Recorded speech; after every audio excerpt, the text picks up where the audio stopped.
Welcome to Rebirth Podcast. Tonight, make sure you like, share, and subscribe. We're going to be talking about empowerment, expression, and poetry. Tune in tonight. Out of the ashes we will soar to a destiny we can't ignore. Heartbeats echo through the night with every dream and endless flight. Together strong, let's break the mold. Our rebirth and stories told. It's time to renew, rebuild, restore. Unlock the dreams we've been waiting for. Rise up higher, more and more. With every breath, a new dawn's roar. Happy Monday. Welcome to Rebirth Podcast. I'm your host, Shea. I'm your other host, Corey. Why AKA you the always thinker. get stuck there? I always get stuck because you make me nervous. You look over here like, better say it right. Better say it right. That's what it is. That's what it is. Oh, my Lord. Happy Monday, guys. Thank you for tuning in. You could be anywhere else, but you chose to be with us tonight, and we really, really appreciate you being here. Absolutely. Happy Monday, Corey. Happy Monday. How are you? I'm good. Good. Closer to Thanksgiving. Yeah, and closer to your birthday. I'm glad that was a test. You passed. I did. Hey, girl. Show attachment style. That was last week. Don't even worry about Secure. it. Okay. Yeah, that was good. You smooth. Very good. You was Secure. smooth. Okay. Absolutely. That was good. Absolutely. That was So good. if you missed last week's show, we had Lisa Savage was on here. And we were talking about attachment styles. And it was a good conversation. good. Yeah. So It was make sure good. you go back and watch it. You can watch it on Patreon, right? Or you can go to YouTube and you can also watch it on YouTube. So once again, welcome to Rebirth Podcast. We have a great show ahead for you Yes. tonight. Yes. I'm very excited about the guests that we have coming on. What I will say is, not even knowing this brother personally on that level, he has been such a great support for Rebirth Podcast, and I really appreciate that about him just showing love. And you know, I had the pleasure of being on his show, on his podcast, and we had such a wonderful time. So I'm very excited to have him and interview him.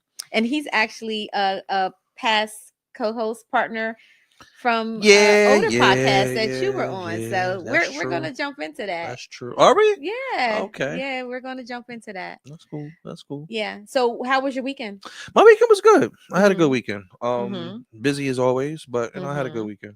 Okay. It was cool. Anything special? Nah, I just worked all weekend. Mm-hmm. I just worked all weekend. Had a chance to rest, watch some football, and just Mhm. relax. So Okay.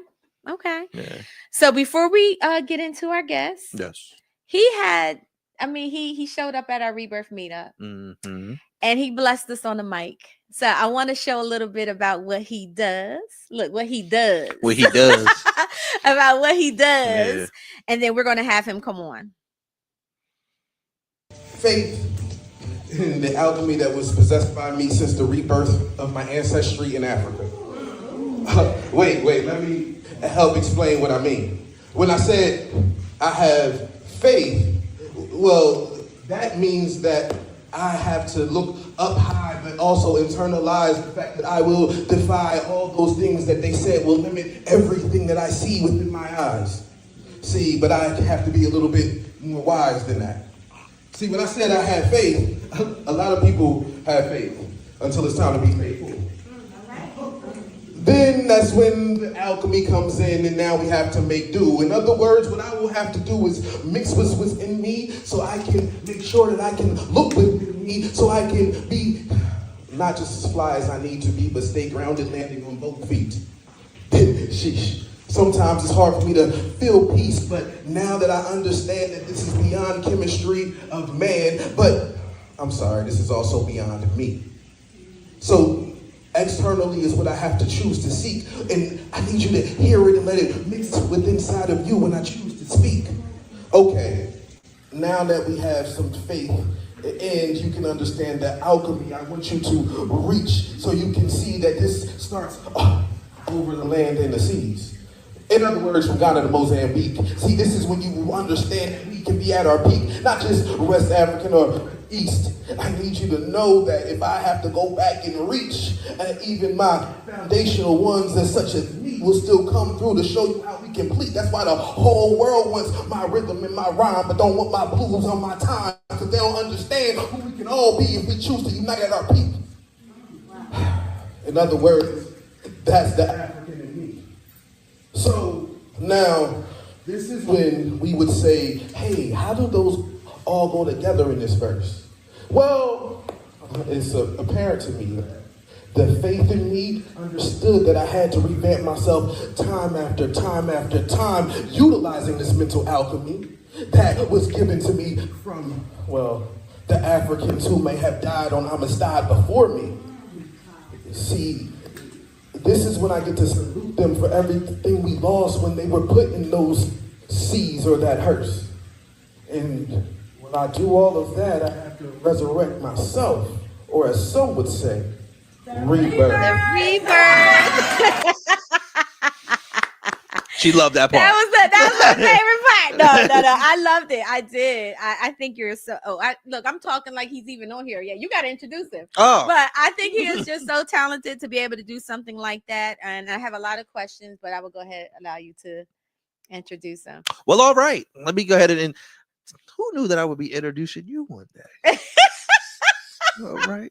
Well, so I will say, so I met this young man at work. We were also work colleagues before as well. Okay. See, right? I didn't know that. And we also did a podcast together a few years ago called AL Are You Open? We used to get into these spirited debates about just random topics. He was one of our trainers, and I would walk into his class before he started class, and we would just have random conversations about whatever. So when it got to like the heated point where we debating back and forth, be like, I got class, I got to start, you got to go. Right? So he's super, super, super hot. But since then, definitely proud of him. He's become an author, poet, as you just kind of showed, right? Podcaster, trainer, what I know about him, right? Yeah. Excellent friend, loyal, very smart Host. guy. He's Host, hosting too. right? Yeah. Hosted too, right? And I'm sure he'll tell us all the other titles and all the things that he's also gotten into. So without further ado, Mr. G. Jones. Whoop, whoop. Bring him on. Bring him on. Good day, good people. Good day, good people. I don't know if I do all of that. I'm getting tired. You listening long, a lot of stuff. I gotta double check. You know, you do a lot with somebody, but like he'll tell us the rest. Right? He said, I'm getting tired. Yes. Welcome. Good evening. Good day, good day. How y'all feeling? Good. We are good. How are you doing? Another day in paradise. Okay. That's good. We want to hear that. That's absolutely good. Now, did Corey leave anything out? Because we want to make sure we give you the proper, introduction. We get everything. He might have added stuff in. I gotta. He added. I don't think you left nothing out though. That sound about right. Sound like what I do. Yeah. Okay. All right. Sounds good. So I guess I'll start off with some of the questions that I had. You gonna start off with some of the questions? Yeah. Go Yes. ahead. So, can you share a little bit about what drew you to poetry and how your journey as a poet began? Oh, okay. So my journey as me going into poetry was two things, right? My sisters were big on kind of like that Harlem Renaissance era, that Langston Hughes era. So I was introduced to poetry in that early 90s time, right? And, when I was young and started writing, I also was a child of hip hop simultaneously. So I kind of got into it early because of just between, rap is poetry. So I kind of got into it on both sides of that deeper written side, and then that hip hop side, at as a youth. And I was been writing pretty much ever since. It, as I got older, I stopped rapping. As I stopped considering myself as a rapper. I started leaning into poetry, and this is, and then I wound up taking poetry seriously kind of around 2017-ish. I started to think about it more and realize that this is a thing. So yeah. Nice. Okay. So who were some of your inspirations, whether it's a poet, writer, or rapper? Who do you feel inspired by when you listen?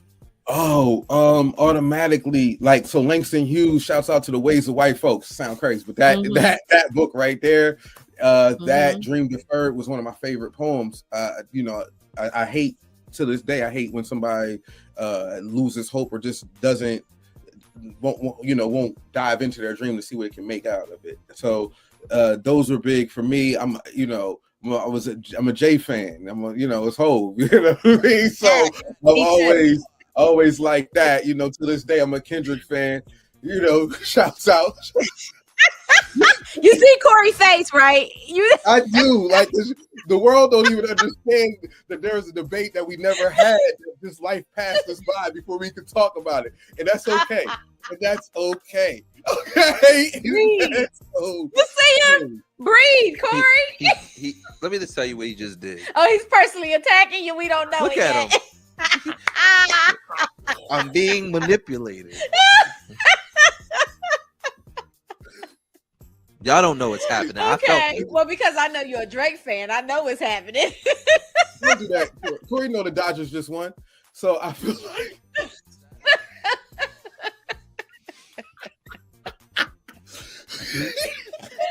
Oh Lord, it's gonna be one of them shows.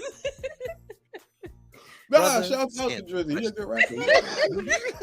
He's a great writer, man. Trying to come for him. He knows what he's doing. So we got Jay-Z. We have Kendrick. He over there cracking up. Langston Hughes. Cole is great. Yeah.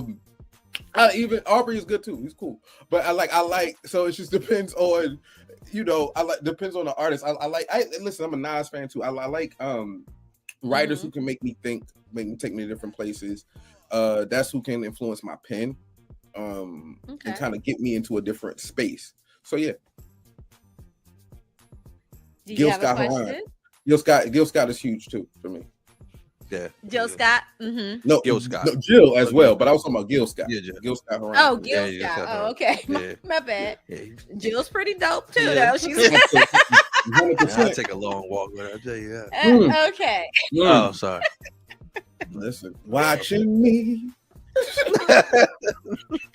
So I was gonna say, so she talked about you and what got you into poetry, right? So what I do know, what I knew about you when we used to talk about at Comcast, right? Like I remember walking into the room and I said to Drell, like, you don't want to do podcasts? Nah, man, ain't my thing. You know what I mean? Like he just wasn't into it, like at all, right? Okay. And I was just like, nah, I ain't really. But I had to like get him to like think about it, right? And I remember when we started AO, like just when even before the mics came on, we would have such spirited conversations, right? And then when the mic came on, just the level of intellect and what he brought to the table was the not to say necessarily the opposite of me, but he would challenge my way of thinking. It just translated on the microphone, right? Nice. So like when we got done, it would just be like, well, that was a good show, right?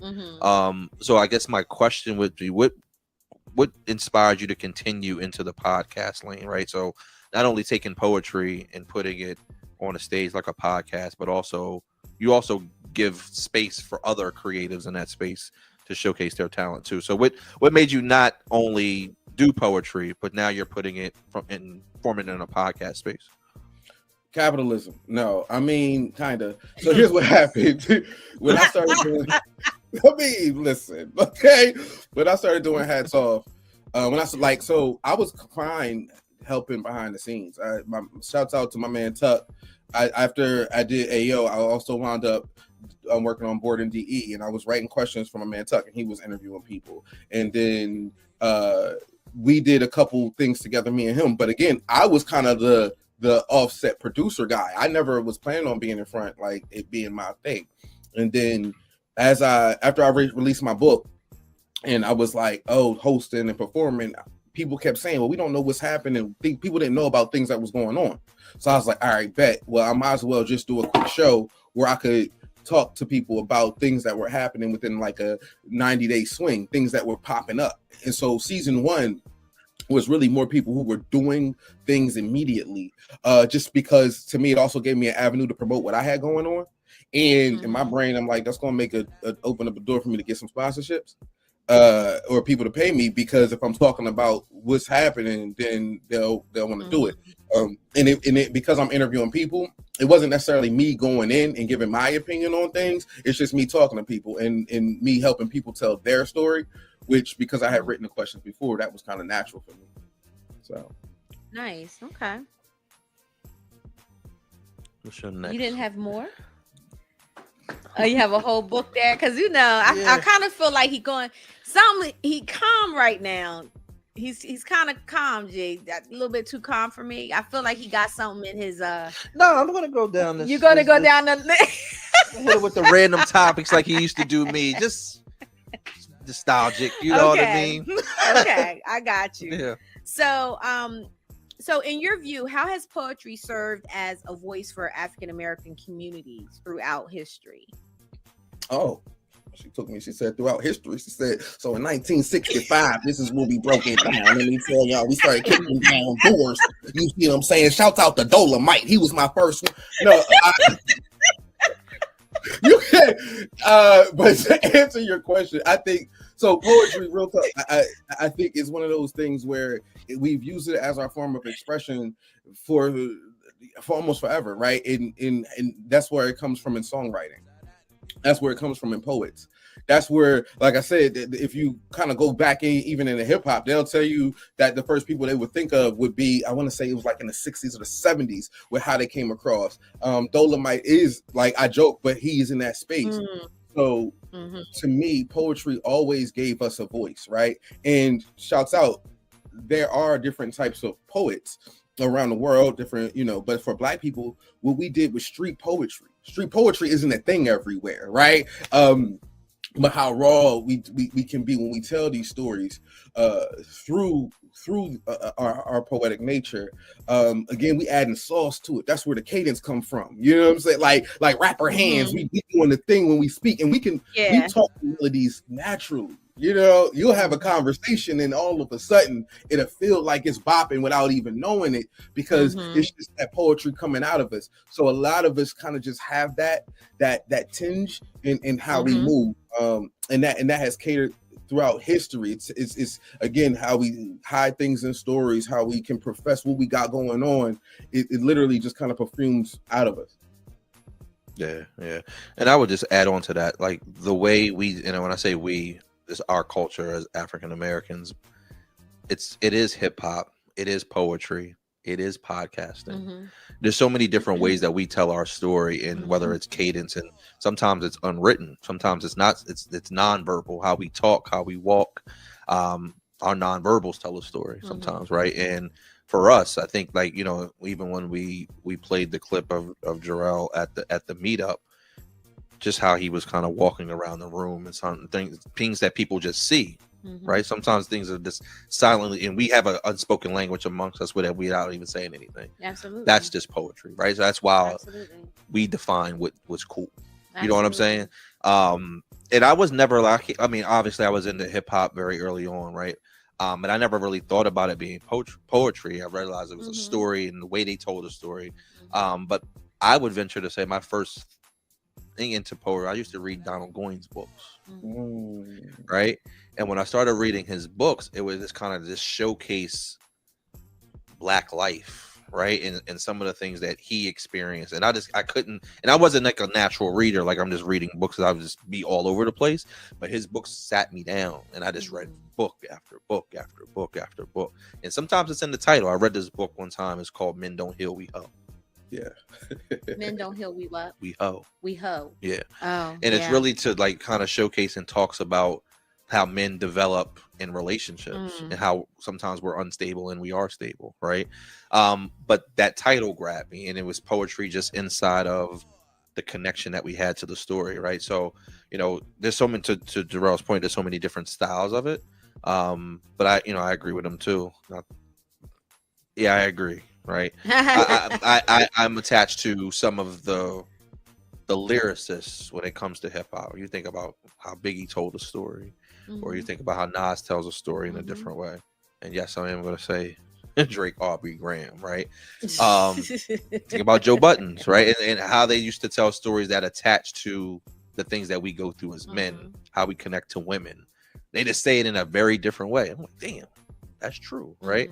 So yeah, I think that we're introduced to it very early on.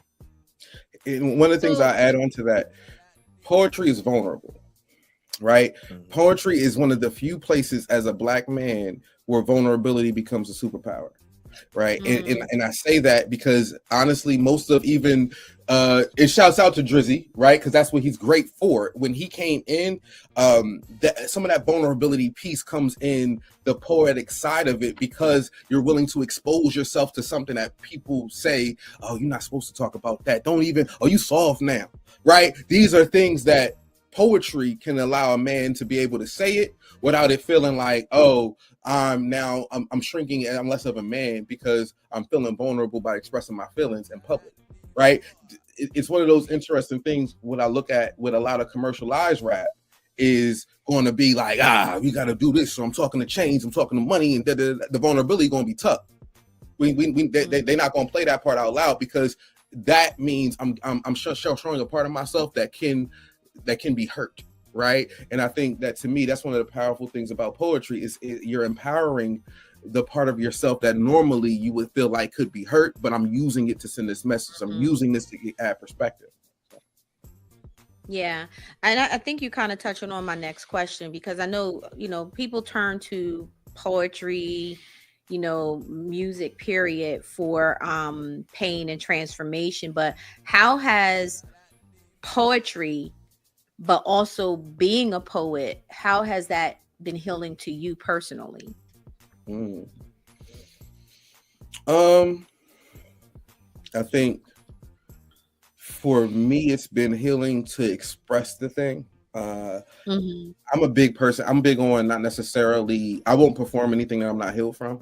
At least I don't feel healed from. And the reason why I'm like that is because I'm not necessarily comfortable with giving the world a thing that I haven't settled with yet.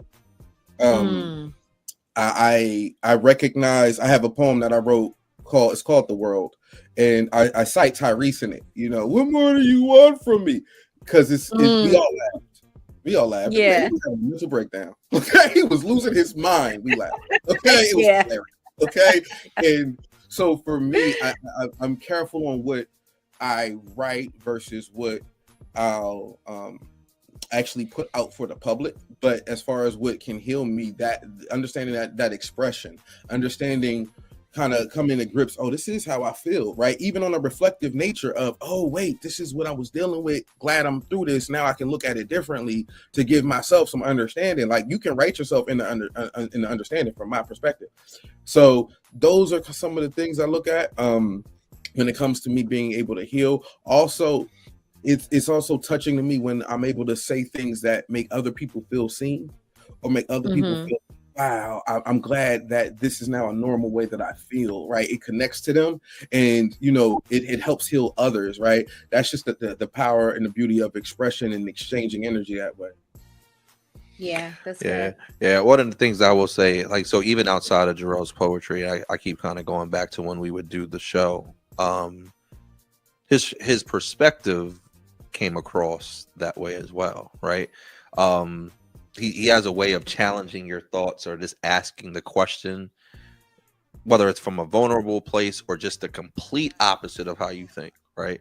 And I always thought that came across. So that does come across inside of his poetry too, and when he performs, even when he teaches, right? His students, like when we would be in, I would go like visit his, he would teach like our new hire classes that come in, or development classes.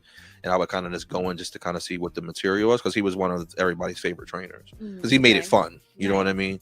And he was authentically himself. And so they connected to him, and the learning connected because of that. Right. And I would kind of go in and just kind of observe and to say, like, what's so unique about his classes, or when folks come out, they just know more than some of the other trainers, right? And what connected was his ability to connect to a vulnerable spot. If they didn't know something, he knew that they didn't know, right? And he would make it fun for them, right? So sometimes they used to say, or they do say, sometimes you got to put the message in the candy, right? And when you put the message in the candy, you're feeding them. It's something that they Sweet. like. It's sweet, Like right? it, yeah. So definitely something that he's definitely skilled at in that way. And just to piggyback over that, and I appreciate that, Corey. One of the things that made me think about it is okay, right? How I frame art, right? The Rebirth Live is, to me, it is art, right? You mentioned earlier, you were like, yeah, man, he supports it so much. I support it because y'all are dope. Like, I know you both, but the reason why, and when I say y'all are dope, it's not just like, oh, y'all are cool. It's because what you're doing is adding perspective, right? Mm-hmm. To me, what art does is it can make people feel things, and it can add perspective to something that people don't have, right? So a lot of times, even in my poetry and in my training, a lot of time in my creative messaging, as I look at it, I'm trying to add perspective to something that people don't have, right? They don't look at it that way. Okay, this is how you had it. Turn it to the side. Now look at it, right? Humans, we tend to live so much in our own bubble that we don't understand that experiences exist outside of us. The experiences exist in a whole different world than we live in. So how people can be in a way to be like, wait, why are they like that? Because of what happened to them when they were 6. Like, that's why they're like that. You know what I'm saying? But we won't even connect to that. We'll just write it off and be like, nah, they shouldn't even be this way. Nah, everybody has their own things that brought them to it, and being the ability to add that type of perspective to things, to me, is what makes all of this stuff that we do art. Yeah, for sure. And you again, you go right into the next question, because my next question to you was, do you think poetry should always have a message, or can it simply exist as art for art's sake? It can exist for art's sake. I get, but I don't. Here's what I'll say. Yes, it doesn't have to always have a message. No, I think that, and this is this is why I don't do it. I'm gonna say a thing. I think that Black people struggle with that. We struggle with fun, especially fun in art and poetry and things like this. And when I say it, it's because I can go into other rooms and they done wrote this poem about a cricket and all that cricket did, and it was a joke or whatever. Like, whatever it is, it was just fun for them. It wasn't heavy at all. They didn't care. What you mean? There was no message in it. The message was to feel good when we was done, right? A lot of times we are so conditioned to writing our pain. Right, that's what we do. We create off our pain every time, and just be like, all right, now more struggle with it. Another good times episode. Every time we get to going, it's damn. It's like, oh man, it is. So yes, we can create for creation's sake, but we don't. Like, we always gotta have it. We got a message. What you saying? Give it something. Did you tell me something? Okay. It's like, all right. So yeah, that's kind of. I think that's kind of it's a handicap that we can have, but it's also an unfortunate result of our generational struggles. So. It's funny because just listening, I'm thinking about even at the meetup. When he was he had people give him a word and he was putting everything together. And this is how you know that we do listen for a message, because there were certain words that he would say, you'll hear people say there, like like you mentioned the homicide, It's Africa. Africa, so people but people, they do. I definitely truly believe that we do, at least our community, we are looking for, I think we're looking for a word. We're looking for a word. We're looking for a feeling. We're looking for something, some type of confirmation, hope, healing. We look for all of those things when we are, rather we're listening to poetry or we're listening to music. When you talk about writing, so I come from prior to me becoming a therapist, I come from the music industry. I was in the music industry ever since I was 14 years old. And I was a singer, but I also did my own writing. So when I would write, and I started out writing poetry, right? But I turned the poetry into songs, into music. But I always wrote my best songs from a place of struggle, from a place of hurt and pain. Like, those were the best songs for me. And I noticed like when I started healing and feeling happier, it was harder for me to write. And that must sound crazy, but it was harder for me to write because I was so used to writing from a place of pain. So then I had to like pause for a minute and figure out, okay, how I'm in a good space, I'm in a happy space. I need to be able to translate that as well. And I start doing it, but it took a little bit more. I don't know. It was just a little bit harder for me to write from a happy place versus from a place of hurt and pain. The hurt and pain just came out like that. Yeah. You know, but yeah. You'll find that people don't want you to evolve either. They want you to stay in that hurt place. Mm-hmm. Listen, Who wants to be Mary Field? That's exactly where I was going. Don't nobody want Happy Mary. If she don't come with this time on my hands, okay, like I need not don't cry. I wouldn't like, yeah, that's what they want out of Mary. They don't want what? It is weird. It's funny to me because that is the narrative. Mary has happy songs that we love, right? But if anybody like, if you ask somebody if they want to hear Family Affair, man, listen. Okay, you better go and get me. Okay, some of that not gonna cry energy. Turn off that holleration. But we love it if we outside. Right? We'll need you hollering. Like, nah. I need Mary with a little bit of heartbreak and cocaine. Like, that's what it is. Now, the other side of this, and it's funny because Shea, you kind of mentioned it when you told your story in an advertent way. We are conditioned to expressing ourselves. We're conditioned to expressing our pain and calling that expressing ourselves, right? That's what it is. So we're used to, hey, if you gotta express something, write it out, which is great. I love that. But we don't say that to something when you gotta express something happy. If you had a good moment, go ahead, write that out. That's not really how it's channeled, right? I do a poetry and public speaking course, and right now I'm working with youth on it and letting them know it's okay to write both sides is a thing. We're conditioned to writing the moments when I can't talk.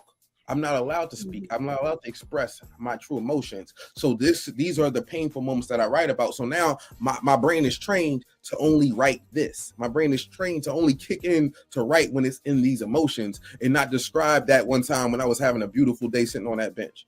Right? How does that feel? What is that like when you had that baby, or when everybody was like? What does that good feeling feel like? It's hard for us to capture that as the same because we're not conditioned to do it. Yeah, you're right. Yeah, you're right. Very true. That's good. Yeah. So you mentioned about working with the youth, and what do you think about the new wave of spoken word and social media? With poets giving voice to the younger generations. I think it's necessary.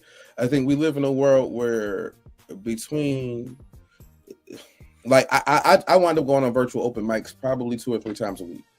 Okay. Now I do it because as a improv performer at times, this is how I work on my craft. Like, I got to get in the gym. I got to get the shots up, right? So that means me getting on these virtuals. I'm going to hop on IG and I'm going to be with different people. And it's going to be people from across the world. And I'm going to test concepts out, right? I'm going to test. And it allows me to do it. I think that social media and art in general becomes a tool if you know how to use it. I think for me, and you can allow you to meet poets from around the world and integrate with people from around the world and try your stuff out. Public speaking is a very hard thing to do. Some people won't do it, but you can hop on here with your camera off and and spit what you got, you know what I mean, and get kind of used to it. So I think that it's great that this avenue is here, right? We're watching things kind of evolve musically, with poetry, entertainment wise, in all the different sectors with social media. You either embrace it or you fist fight it and lose. So yeah, that's good. I didn't even know they had virtual open mics. Yeah, is that open to like anybody? Could y'all? Absolutely. You about to get in there, man. I'm about to be like, I would love, because I would just love to listen. Yeah. Listen, like I said, I do. I found out that they have them almost. I probably could find one almost every day. That just at night they wind up. We get different. Like I said, I've joined one that was from Britain before. Some do them every week. Some do them once a month. Like whatever it may be. And it'd be all right, cool. There's like, I do my show on Thursdays at 8:30. But after my show, I linked up. There's this cat named Luce. He does his called Catch These Vibes right after my show, and he'll literally will kind of time it. Like he'll wait a little bit till my show end, just so that when he start. Even though I do an interview show, it's just about all right. Let's throw the audience and move around. So yeah. Yeah. Nice. I had to look that up. Yeah. What else you have? Well, I think that You know what? What? Can I do it? You go with me doing it? So I have some rapid fire topics I want to throw at you real quick. Pew, pew, pew. All right. So this is rapid fire. First thing that comes to your mind. It's kind of a spin-off of what you do with poetry. Right? It's kind of getting a shot up, but it's just a bounce pass, if you will. See how I did that? It was poetry. Anyway, ready, Jarrell? Yo, side note. You know what's wild? Because you do this, Corey, and it is funny to me because it's how you know me. So because of how you know me, you call me Jarrell, and don't like it's so it's like I sure do. I sure do. Like it's dope. It's like oh wow, because you know me as that. So like your conditions. So like I'm not used to being called that like on camera or in this capacity. So like I sure do. Like he talking, call me by my mama. I may call him G. Like when I see him as that. Yeah. Yeah, I know that. I think it's dope. It's just like oh wait, huh? All right, you ready? Mm-hmm. Random topic. The current state of hip hop. Funny to me too, but go ahead. I'll just have some wine. All right. Okay, so we doing this. Rapid fire. Wasn't it that hip hop is not in the top 10 in the? I know. Corey. Right. I do. Yeah, so hip hop hasn't made it. It's not in the top 10 currently, and it hasn't happened since '95. I think this. What? Mm. Top 10 Yeah. what? In Billboard. Oh wow. Yeah. For the first time. Yeah. Okay. The stat might be wrong, but it's in a minute. I think that's about right. I think that especially because the way that they bump songs out of the Billboard. Anyway, I think that we're in a world where we're in a funny time. The albums that would be in the top 10 aren't there. The Cardi B record album will probably be flooding in that space right now. Won't, because we're in a world where half of the world honestly is dealing with a different type of struggle, and that depth we don't see, right? There's nothing that's representing what some of the world is experiencing right now. And I think that hip hop dropping out of it is just a sign of that. And I think that it will it's very unfortunate, but to a certain extent, hip hop is known as a struggle music at it. Like that's where it kind of get blossoms, right? When you got to talk about what's raw.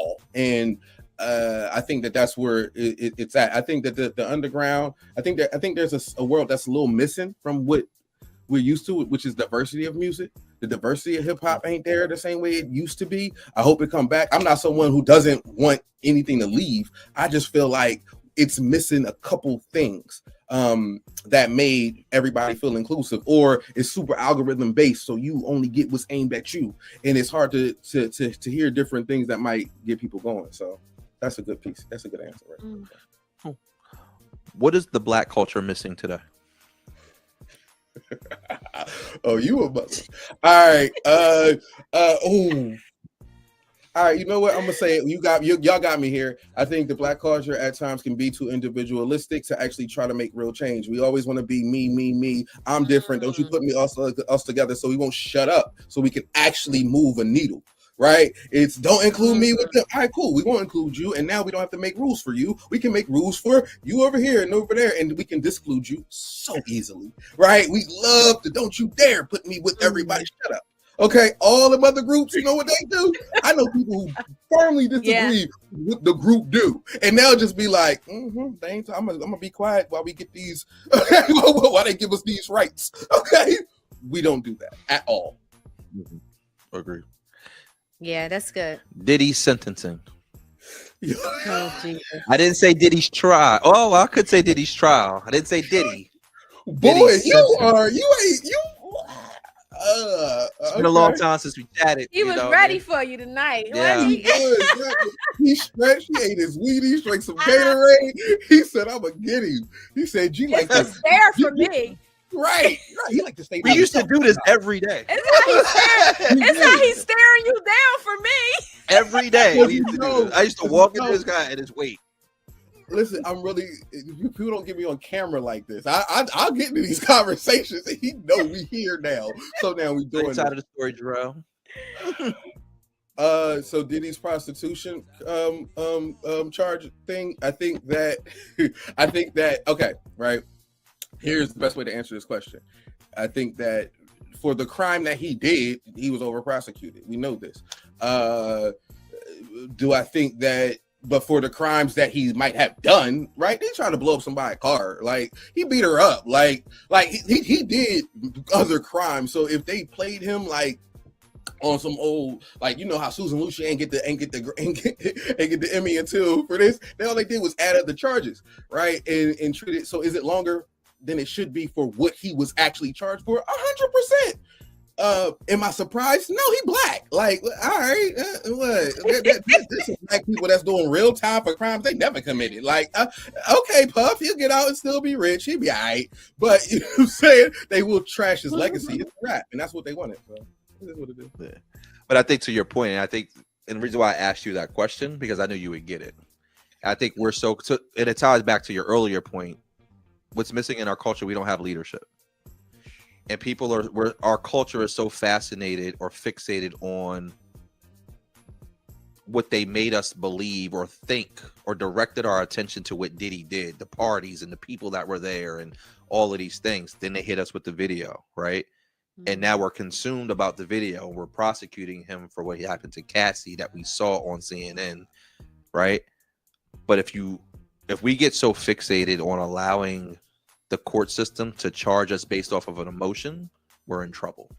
Because that could very much be somebody that you're related to, and you gave him 50 months for 52 months for prostitution, where people get less than a year for that. Right?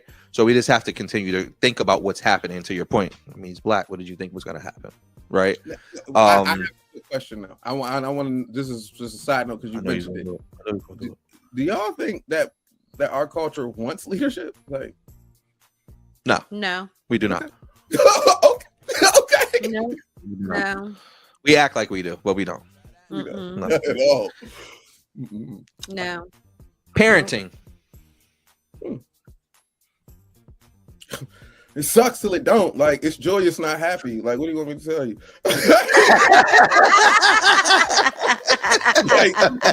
like, because seriously, like, you could be tired from parenting, but you love your kids, and it's the smile that make you feel like, oh, on the inside. But stop! Didn't I tell you to sit down? Why you still doing it? It's joyous, but it's not a happy occasion. And it feels like it never ends. Yeah. It never ends. And here's the last one. And when I lead into this, I will give you credit, because one thing I will say about you personally, for me and your relationship, even though AO ended, I don't even know what year that was, right? Because it's been a while. And even though our relationship ended from a professional perspective, he has never not supported me. Yeah, that's right? good. And then that's good. by connection of whether it's Rebirth or AO or anything that I'm a part of, whoever, he's always supported that as well, right? So my last hot topic for you, or random topic for you, is supporting each other in this content space.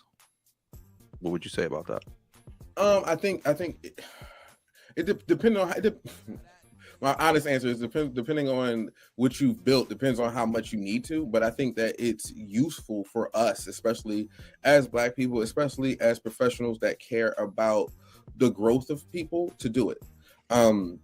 I think it's easy to not, or easy, and I think that's with anything that people put on, right? Whenever there's an event, whenever there's it's easy to write it off. But I think if you know somebody that's doing something that can help further the culture, and they actually care, even if it's not your way, but they care, right? Martin supported Malcolm. They might not, even when Malcolm supported Martin, they just wasn't right next to each other the whole time, but they was cool. They had no problem with each other. Go ahead, do your thing your way. I'm gonna do my thing my way. And if they meet, whatever, I'll toss you, you can toss me, but we don't need to be this.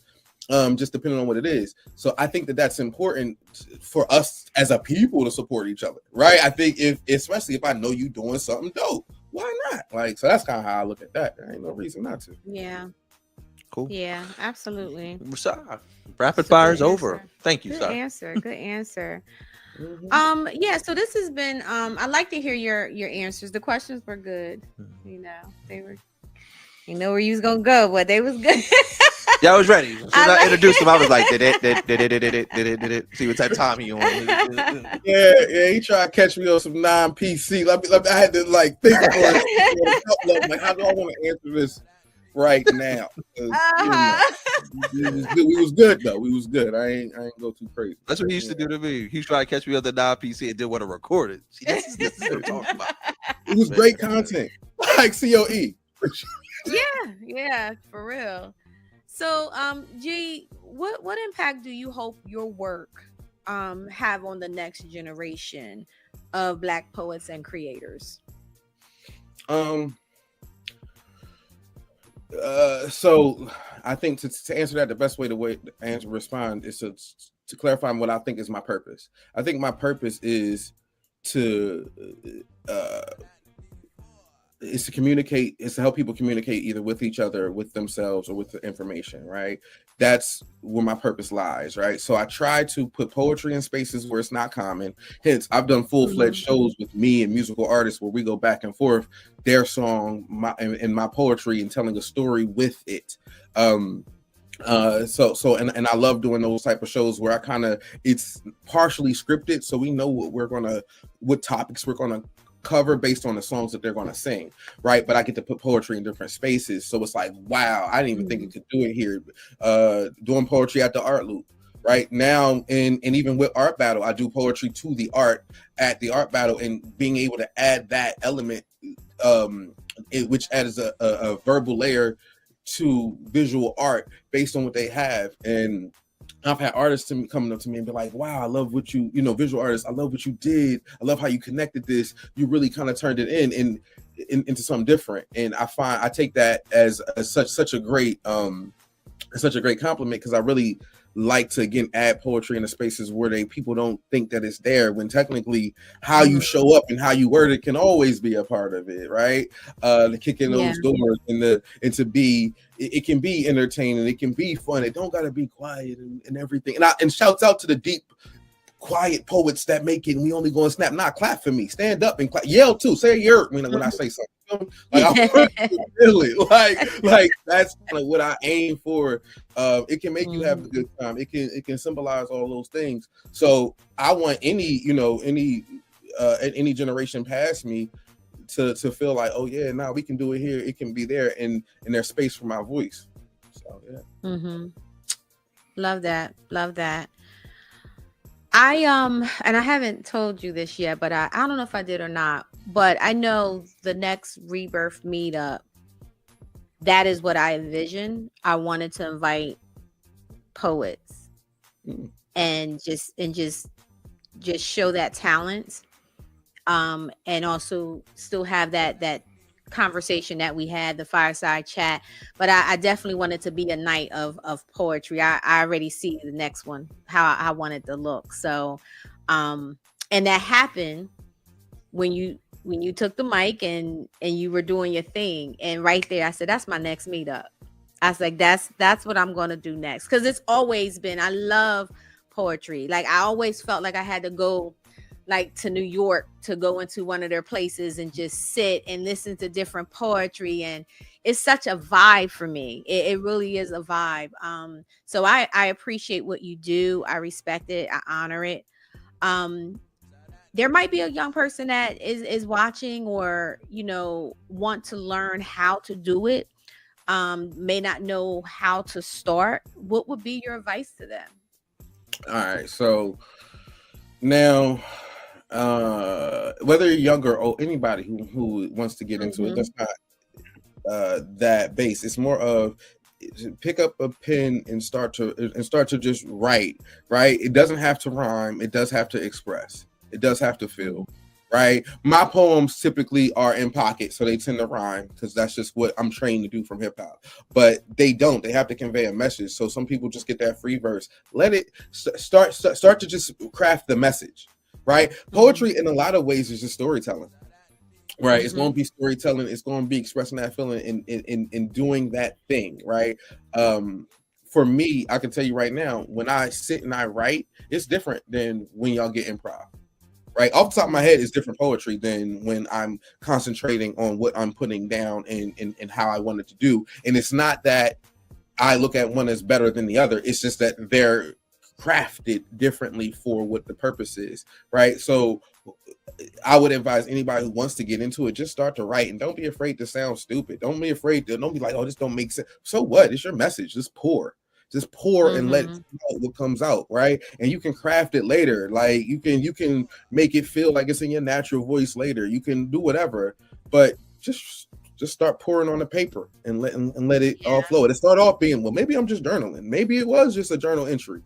And then all of a sudden it turned into something that you like, hold on. And now next thing you know, you're saying something to the world that needs to be seen. Or you may never say it out loud. They may only read it, but they need to read this because somebody else needs to heal through your words. So yeah, just pour it out.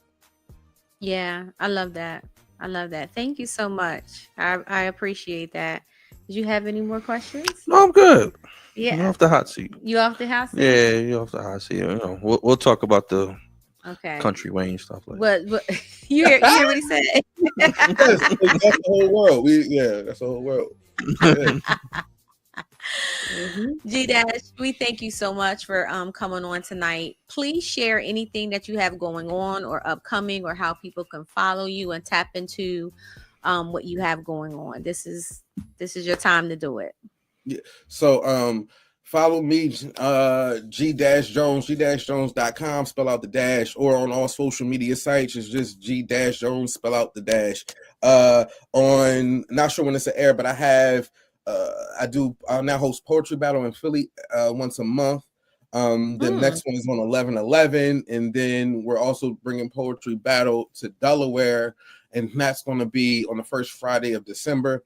Nice.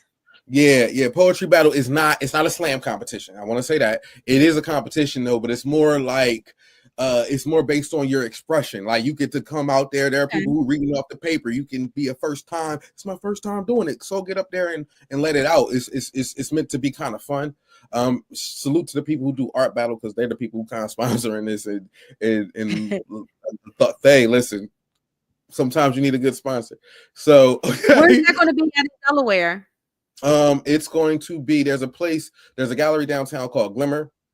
It was the juice joint off of it used to be the juice joint. Yeah, now they turned it into an art gallery, and they've started doing some poetry stuff there. So that's where that. Yeah, so yeah, check it out. Oh, and I do hats off. Remind me, because I want to come. So please remind me of that. I do want to come. I'll definitely send it to you. Okay. Yeah. Okay. But yeah, and I do that, and I do a show called Hats Off every Thursday on Instagram.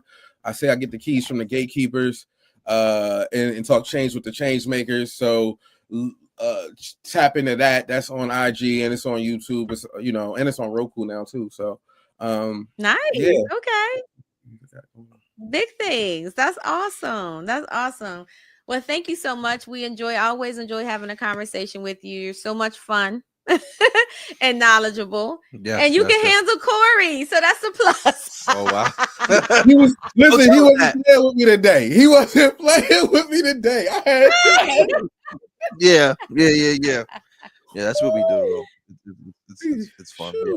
So I definitely I appreciate your support and you showing up, and not only as just based off of our relationship, but just as one black man to another.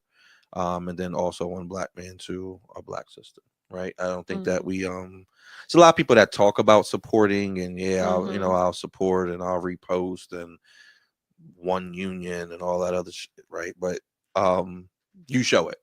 So I would say that, and I appreciate that for sure. Thank you. Listen, people, they be lying.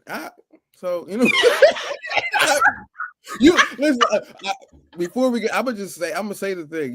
We in the entertainment industry, right? And they be lying. They be lying. Like you said it because I was gonna say it, but I didn't say it. I said and I kind of like hummed it. I saw Shea like shaking her leg. No, you I did. Say whatever you want to say. Jen was like, "Where he going?"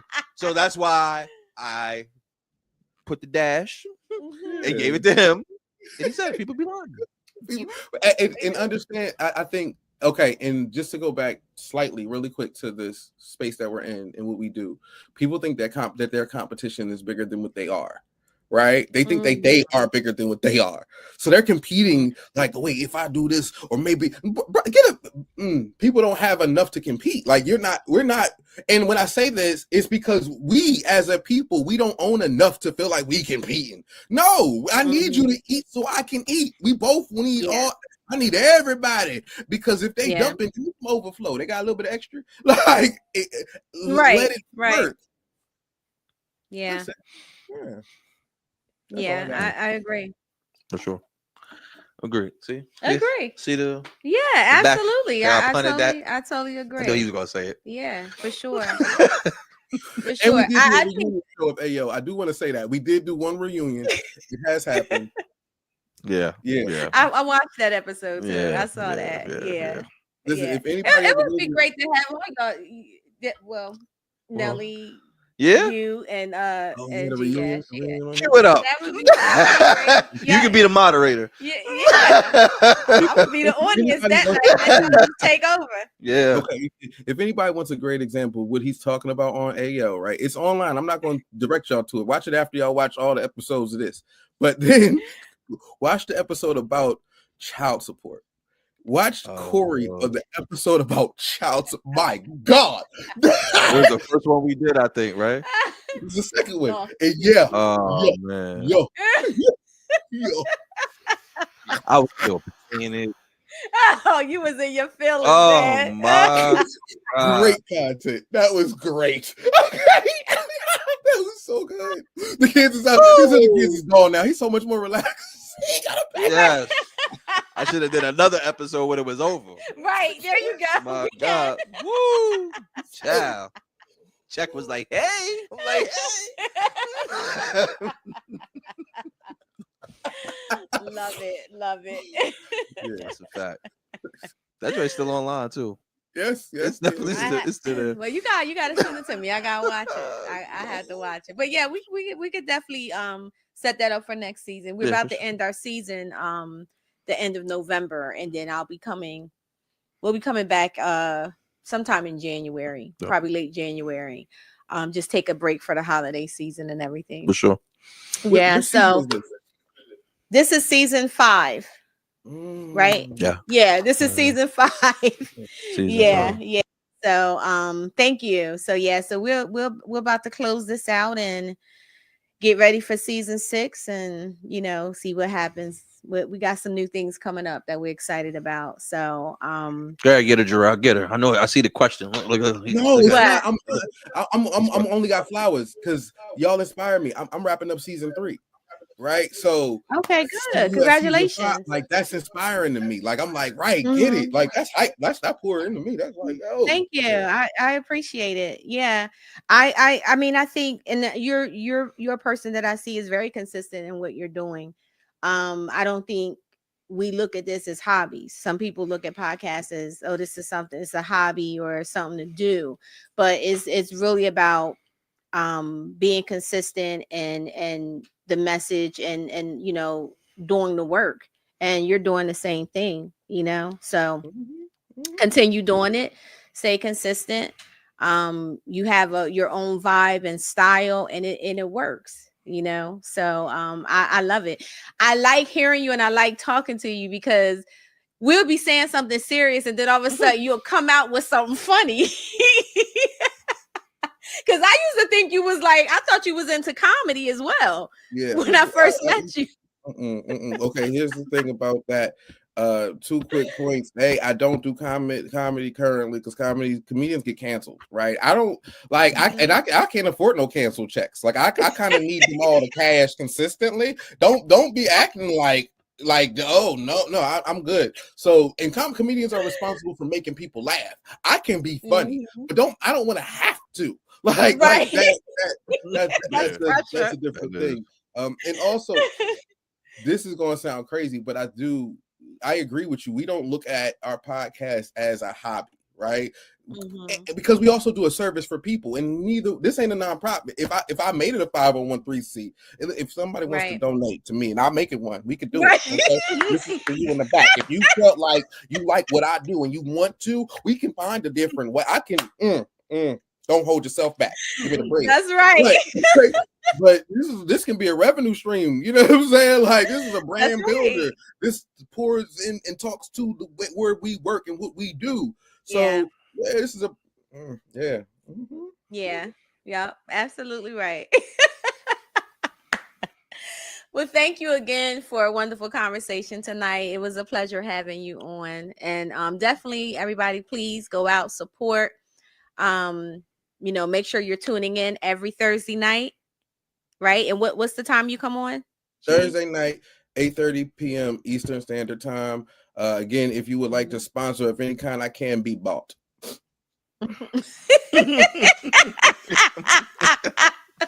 Just put it out there. I could be bought. Yeah, I just don't want people to think I can't be bought. Like, there is. Right. I know that's right. Put it out there. This hat right here can have your logo. Bow. Okay. That's good marketing. Good marketing. Hats off to you. We might have to send you a Rebirth hat. We're gonna send you a Rebirth hat. Listen, when you send me stuff, I wear it on purpose. I wear it all the time. It could be ugly. Okay, I put a little jacket on. Okay, I style it out. Okay. But if you give me something for free, listen, I can't be bought. I know that's right. Right. That's it. Do yourself a favor. Okay, give me something. That's right. Thank you so much. You are so hilarious. Thank you so much. And I hope you enjoy the rest of your evening. We appreciate you. No doubt. I'm gonna tell you the last joke that came to my head. That's how I got my kids. I said, do yourself a favor. Give me some. Hey! That's it. That's all it took. You've been wearing that logo ever since. Hats off to permanent you. logo. Should have left the hat on. Totally should have left the hat on. All right. That's crazy. All right. Thank y'all for having me. This has been fire. You're welcome. You're welcome. Have a good evening.